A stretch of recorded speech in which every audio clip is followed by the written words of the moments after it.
기존의 신용보증기금 부결 탑 10을 다 찍었습니다. 그거에 대해서 이상이 없으면 심사는 통과된 거겠죠. 그 다음에 남은 건 뭐죠? 현장 실사입니다. 현장 실사가 나온다? 그러면 70~80%는 거의 다 완성이 된 거예요. 그 다음에 현장 실사에서 어떻게 하냐에 따라서 100%가 되냐 안 되냐가 결정이 됩니다. 그래서 오늘은 현장 실사 부결 탑 7을 한번 준비해 왔어요. 영상이 길 수도 있습니다. 어떻게 찍힐지 모르겠습니다. 중간에 부연 설명을 드려야 되기 때문에 끝까지 한번 봐주시고요. 궁금한 점이 있으시면 언제든지 상담 남겨주시길 바라겠습니다. 그러면 영상 시작합니다. 현장 실사 부결 탑 7 시작해 보겠습니다. 서류는 통과했는데 실사에서 왜 부결될까? 이거 모르시는 대표님들 생각보다 많을 수 있습니다. 분명히 서류는 됐는데 실사 왔는데 무슨 내용 했는데 왠지 분위기가 싸해지거나 이상하다 라고 얘기를 많이들 하시거든요. 네, 당연한 거예요. 이유를 모를 수 있습니다. 그래서 그 이유 7가지 한번 준비해 봤고요. 대표님이 예전에 진행했을 때 이래서 부결이 됐구나 라고 느낀 점 있으면 내용 보시고 그거에 대해서 해결책을 얻어 가셔갖고 다시 한번 시도해 보시는 게 좋고요. 그래도 잘 모르겠다 싶으면 상담 신청 남겨주시면 설명드리도록 하겠습니다. 이거 매우 중요합니다. 일반적으로 요청 안 할 때도 있는데요. 사업자 뭐가 경우에 사업자 통장 3개월 내역을 증빙하라고 합니다. 내용을 봤을 때 뒤죽박죽. 우리 대표님들 법인 운영 어떻게 하시죠? 그냥 내 거 같잖아요. 개인 사업자처럼 그냥 주식 100%고 하다 보니까 편안하게 이렇게 많이들 하신단 말이죠. 그러다 보니까 문제가 좀 많이 돼요. 이렇게 되면 가지급금으로도 잡히는데 그럴 땐 문제가 크죠. 어쨌든 법인에서 사용을 해야 되는데 개인적으로 되게 많이 씁니다.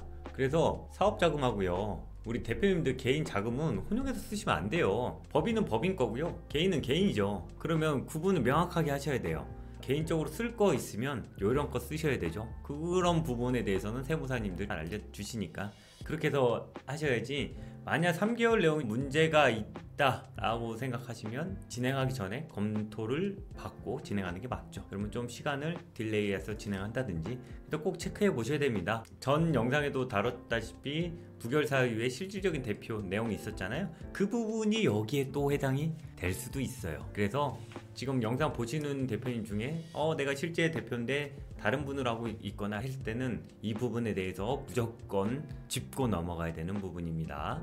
그래서 거래 내역이 설명이 불가능한 경우에는 부결이 될 수 있습니다. 이거는 실사 나올 때 확인하는 경우가 많아요. 두 번째, 재고자산, 장부와 현황이죠. 이게 30% 이상 차이가 나면요 너무 괴리감이 있잖아요. 뭐 창고에 7천만 원어치인데 장부에는 2억씩 있죠. 이게 허위 계상, 즉시 리젝이에요. 거절된다는 거죠. 근데 그런 게 또 있습니다. 우리 재무적으로 좀 들어가면 매출이 올라가고 있는데 이익이 적자가 날 것 같으면 어떡하죠? 그러면 약간 재고를 가지고 조정을 좀 많이 합니다. 그러다 보니까 재고가 좀 많은 경우가 있어요, 기업에. 그런 경우에는 이게 실질적으로 왔을 때 문제가 될 수 있죠. 그러면 해결하는 방법은 있지만 영상으로 좀 말씀드리기가 좀 어렵죠. 그래서 이게 한 30% 이상 차이가 있으면 문제가 되고요. 그 다음에 재고자산 평가, 근거 제시가 불가할 경우에는 어려움이 있을 수 있다. 여기에서 조금 걸리는 부분이 좀 많이 있을 수 있습니다. 세 번째, 매출 매입처 세부 내역 답변은 불가해요. 이게 실질적인 대표 아닌 경우에는 여기서도 많이 걸리죠. 그래서 실질적으로 대표님이 하시는데도, 왜냐면 그냥 계속 거래를 하다 보니까 관심이 없을 수도 있습니다. 맨날 거래하던 건데 그래도 알고는 계셔야 돼요. 우리 주로 이용하는 거래처 한 3개 그거 정도는 기억하시잖아요. 저도 카드 쓰면 어디에 제일 많이 썼는지 아는 것처럼. 그러면 경영에 대해서 관심이 있나? 자금을 내줘야 되는데 대표자한테 투자를 하는 거잖아요. 근데 애매할 수 있죠. 그러다 보니까 매입처, 매출처 같은 경우 채권 회수, 일은 언제인지 며칠인지 알고 계시면 좋겠죠. 그래서 즉각 답변을 못하는 경우, 계약 조건을 모르는 경우도 있어요. 이거 말이 안 되죠. 돈을 받고 거래하는 건데 거래 실적 증빙이 미비하거나 없는 경우, 이거는 뭐 다른 얘기니까 넘어가도록 할게요. 네 번째, 장부상에 설비 기계 장치가 있는데 막상 가봤더니 기업에 아무 기계도 없거나 2억이라고 되어 있는데 보니까 한 3천? 뭐 이 정도밖에 안 될 것 같아요. 이럴 경우에는 문제가 되죠. 실질적으로 있어야 되거든요. 법인 같은 경우는 장부에 해놨고 개인 같은 경우는 조금 애매하긴 하지만 그러면 있어야 되는데 없으면 그거에 대해서 증빙을 하셔야 됩니다. 왜 없었고 어떻게 됐고 그런 내용을 설명을 해줘야지. 그게 없다라고 하면 이거 뭐지? 자산을 허위로 넣었다. 근데 이거는 개인의 경우 좀 많고요. 법인은 이렇게 하기가 쉽지가 않죠. 장부상 자산 가치와 자산이 불일치하고 폐기된 설비, 장부에 대한 자산이 계속 등재되어 있어. 이럴 경우에는 증빙을 하면 됩니다. 원래 이렇게 되어 있었는데 우리가 세무 처리 못한 것 같다 라고 한다든지, 이것도 중요한 부분이 될 수 있습니다. 다섯 번째, 4대 보험 명부가 불일치해요. 장부상으로 15명이라고 했는데 막상 아무리 봐도 그렇게 보이지 않는 거죠. 조직들을 봤는데도 보니까는 여기 대표 한 15명이어야 되는데 막 이렇게 3명, 여기 4명, 뭐 2명 이런 식으로 돼 있어. 그러면 조금 이상하죠. 그럴 때는 약간의 이유가 있을 거예요. 법인 구조상에 어떤 이유 때문에 했을 건데, 그러면은 그 부분에 대해서 맞는지 아닌지를 체크해야 되죠. 그거에 대해서 중요합니다. 이거는 영상으로 좀 다루기가 뭐하죠? 이런 건으로 해서 거절된 대표님은 이거였나? 그러면 해결하는 방법이 필요하죠. 영상으로 좀 다루기는 어렵습니다. 여섯 번째, 사업자 주소 불일치.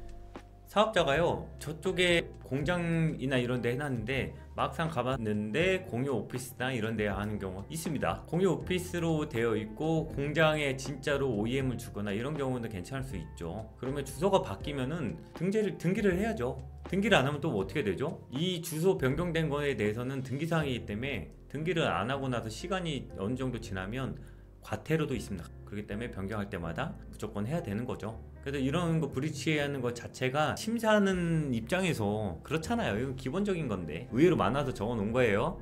마지막으로 7번째, 자금용도, 대환, 사채, 상환, 흔적 이런 식인데, 대표님들이 간혹 정책자금 받으려고 하면 기존에 높은 것들을 써요. 편하잖아요. 카드론이나 이런 거 그냥 전화 한 통화만 하면 많이 나오면 5천, 2천, 3천은 그냥 나오니까 그렇게 받아서 많이들 쓰신단 말이에요. 그러다 보니까 이거를 이제 몰라서, 그래서 이제 컨설팅을 받다 보면 이제 내용을 알게 되죠. 그러면 대출 받아야지 했을 때 이렇게 해서 대환하고 싶어서 용도를 얘기하시는 경우 많은데, 이렇게 하시면 부결입니다. 그러면 다른 이유가 필요하겠죠. 그런 부분에 대해서도 조심히 하셔야 됩니다.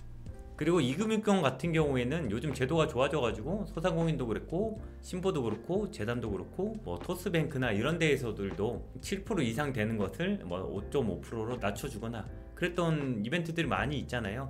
그런 건으로 대환을 해야지 일반적인 자금 용도를 운전으로 했다가 저렇게 상환하는 거는 옳지 않습니다. 이상으로 현장 실사 관련돼서 중요한 내용 탑 7 알아봤습니다. 깊게 말씀 못 드린 것도 많아요. 영상이잖아요. 공개적인 거고. 그러다 보니까 조금 아쉽긴 하지만, 그래도 어느 대표님은 그때 내가 신청했는데 이런 이유 때문에 안 됐구나 라고 아셨던 분이 있다라고 하면 매우 도움이 됐겠죠. 그리고 도움이 됐으면 좋겠습니다. 정보가 괜찮았는지 모르겠습니다. 이게 조금 딥하게 들어가려고 했는데 이 정도면 그래도 저는 많이 얘기 드린 것 같거든요. 그래서 사업하시는데 도움이 됐으면 좋겠고요. 정책자금 어려울 수 있습니다.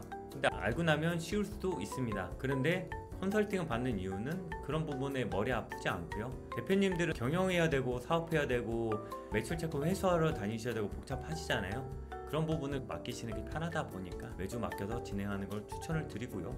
오늘 영상은 마치도록 하겠습니다. 구독, 좋아요, 알림 설정 부탁드릴게요. 해주시면 감사하고요. 이상으로 영상 마치겠습니다. 궁금하신 거는 댓글 또는 상담 신청 남겨주시기 바라겠습니다. 감사합니다.